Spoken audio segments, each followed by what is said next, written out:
ଗତ 24 ସେପ୍ଟେମ୍ବର 2020 ଦିନ କେନ୍ଦ୍ର ସରକାର 3ଟି କୃଷି ଅଧ୍ୟାଦେଶକୁ ଆଇନରେ ପରିଣତ କରିଛନ୍ତି। ଏହି ଆଇନ ଆସିବା ପରେ ଏହା ବିରୁଦ୍ଧରେ ସାରା ଦେଶର କୃଷକଙ୍କ ମନରେ ଅସନ୍ତୋଷ ଦେଖାଦେଇଛି ଓ ଗତ 26 ନଭେମ୍ବରରୁ ହରିୟାଣା, ପଞ୍ଜାବ, ଉତ୍ତରାଖଣ୍ଡ ଓ ଉତ୍ତରପ୍ରଦେଶ ପଟୁ ହଜାର ହଜାର ସଂଖ୍ୟାରେ କୃଷକଙ୍କୁ ପ୍ରତ୍ୟାହାର ଦାବିରେ ରାଜଧାନୀ ଦିଲ୍ଲୀକୁ ପଶିବା ବେଳେ ପୋଲିସ ସେମାନଙ୍କୁ ନାନା ଉପାୟ କରି ପଶି ଦେଇନାହିଁ। ପରିଣାମ ସ୍ୱରୂପ ଚାଷୀମାନେ ଦିଲ୍ଲୀକୁ ପ୍ରବେଶ ସୀମାରେ ଚାରିପଟୁ ଘେରି ଶାନ୍ତିପୂର୍ଣ୍ଣ ଆନ୍ଦୋଳନ ଜାରି ରଖିଛନ୍ତି। ପ୍ରଥମେ ସରକାର ସେମାନଙ୍କୁ ଅଣକୃଷକ, ଆତଙ୍କବାଦୀ, ଖାଲିସ୍ତାନୀ ଆଦି ଆରୋପ କରି ଆନ୍ଦୋଳନକୁ ଚପେଇ ଦେବାକୁ ଚେଷ୍ଟା କରିଛନ୍ତି, କିନ୍ତୁ ସେମାନଙ୍କ ଶକ୍ତି ଆଗରେ ହାର ମାନି ସରକାର ଇତିମଧ୍ୟରେ 5 ଥର ବୈଠକ ଡାକି ଅଧ୍ୟାଦେଶକୁ ସଂଶୋଧନ କରିବାକୁ ପ୍ରସ୍ତାବ ରଖିଛନ୍ତି। କିନ୍ତୁ ଉକ୍ତ କୃଷି ଆଇନରେ କୃଷକମାନେ ଏତେ ଆତଙ୍କିତ ଯେ ସେମାନେ ଏହି ଆଇନକୁ ରଦ୍ଦ କରିବାକୁ ଅଡ଼ି ବସିଛନ୍ତି।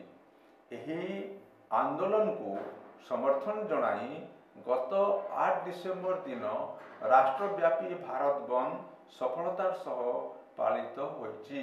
ସାରା ଦେଶର ନଜର ଆଜି କୃଷକ ଆନ୍ଦୋଳନ ଉପରେ। ଏହି 3 କୃଷି ଆଇନ କ'ଣ, ଯେଉଁଥିପାଇଁ ସାରା ଦେଶର କୃଷକମାନେ ଆକ୍ରୋଶିତ, ତାହା ହେଲା 1. କୃଷି ଉତ୍ପାଦନର ବ୍ୟବସାୟ ଓ ବାଣିଜ୍ୟ ଉନ୍ନତିକରଣ ଏବଂ ସରଳୀକରଣ ଆଇନ 2020। ଏହି ଆଇନ କହେ, ଚାଷୀ ନିଜ ଉତ୍ପାଦିତ ଫସଲ ମନଇଚ୍ଛା କୌଣସି ସ୍ଥାନକୁ, କୌଣସି ରାଜ୍ୟକୁ ନେଇ ବିକି ପାରିବେ, କୌଣସି କଟକଣା ରହିବ ନାହିଁ ଓ ଟ୍ୟାକ୍ସ ଲାଗିବ ନାହିଁ। ଏଣୁ ଚାଷୀ ଲାଭବାନ ହେବେ। ଏହା ଏକ ଅବାସ୍ତବିକତା କି ଚାଷୀ ନିଜ ମାଲକୁ ପାଖ ବଜାରରେ ଯେଉଁ ଦର ଥାଏ ତହିଁରେ ହିଁ ବିକିଥାଏ।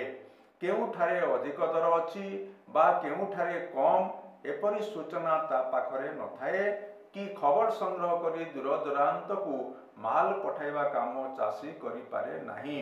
ଏଇଟା ବେପାରୀର କାମ। କାରଣ ଭାରତୀୟ ଚାଷୀ ବଜାର ସମ୍ବନ୍ଧରେ ଜ୍ଞାନ ଓ ଅନୁଭବ କମ୍। ଏହି ଆଇନକୁ ବିରୋଧ କରିବାର କାରଣ ହେଲା, କୃଷକ ନିଜ ଜମିରୁ ଉତ୍ପାଦିତ ଫସଲକୁ ଏପିଏମସି ମଣ୍ଡିରେ ସର୍ବନିମ୍ନ ସହାୟକ ଦର MSPରେ ବିକିବାର ବ୍ୟବସ୍ଥା ଅଛି। ଏପରି ବ୍ୟବସ୍ଥା ଥିବା ସତ୍ତ୍ୱେ କୃଷକମାନଙ୍କ ସରଳତାର ଫାଇଦା ନେଇ MSPରୁ ଢେର କମ୍ ଦରରେ ସେମାନଙ୍କର କଷ୍ଟ ଉପାର୍ଜିତ ସାମଗ୍ରୀକୁ ବେପାରୀ କିଣି ନିଅନ୍ତି। ଚାଷୀ ଆଶାନୁରୂପ ମୂଲ୍ୟ କେବେ ପାଏ ନାହିଁ। ଏହି ଆଇନରେ MSP ବିଷୟରେ କୌଣସି ବ୍ୟବସ୍ଥା ନାହିଁ। ଅତଏବ ଆଜି ନହେଲେ କାଲି ମଣ୍ଡି ବ୍ୟବସ୍ଥା ଉଠିଯିବ। ଏଣୁ କୃଷକଙ୍କର ଭୟ, ବ୍ୟବସାୟୀ କୃଷକଙ୍କୁ ମନଇଚ୍ଛା ଲୁଟିବେ ଓ ଚାଷୀ ତଳିତଳାନ୍ତ ହୋଇଯିବ। 2. କୃଷକ ସଶକ୍ତିକରଣ, ସଂରକ୍ଷଣ, ମୂଲ୍ୟ ଆଶ୍ୱାସନ ଓ କୃଷି ସେବା କରାର ବା କଣ୍ଟ୍ରାକ୍ଟ ଫାର୍ମିଂ ଆଇନ 2020।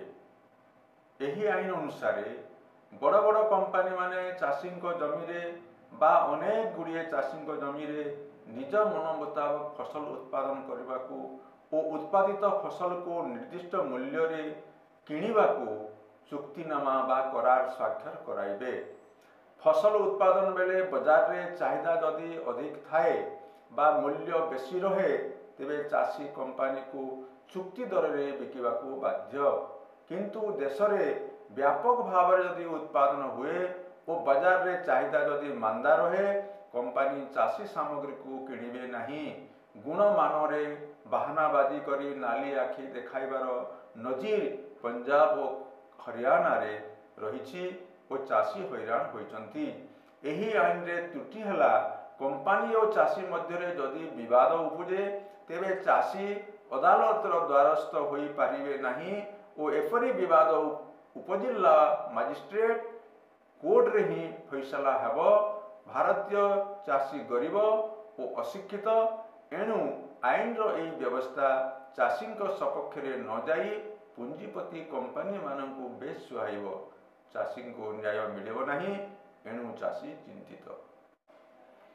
3 अत्यावश्यक वस्तु संशोधन विधेयक 2020 रे कृषि उत्पादित द्रव्य तथा गहम चाउल किंबा अन्य औषधित शस्य डाली जातीय शस्य खाइबा तैलबीज पनीपरिबा फल कोली जातीय फसल आखु पुष्टियुक्त शस्य कुकुट घुसुरी छेली मांस गोखाद्य पीड़िया और अन्य संश्लिष्ट औषधित तुला मंजी विहन मंजीयुक्त तुला विहन बा मंजी एवं औषधित झोट आदि को समावेश करा जाइथिबा बेले अतीत रे जो आलू और पियाजर दरदाम वृद्धि जोगु सरकार दोहलीछि सेही पियाज और आलू को अत्यावश्यकीय द्रव्य तालिकार समावेश करा जाई नाही।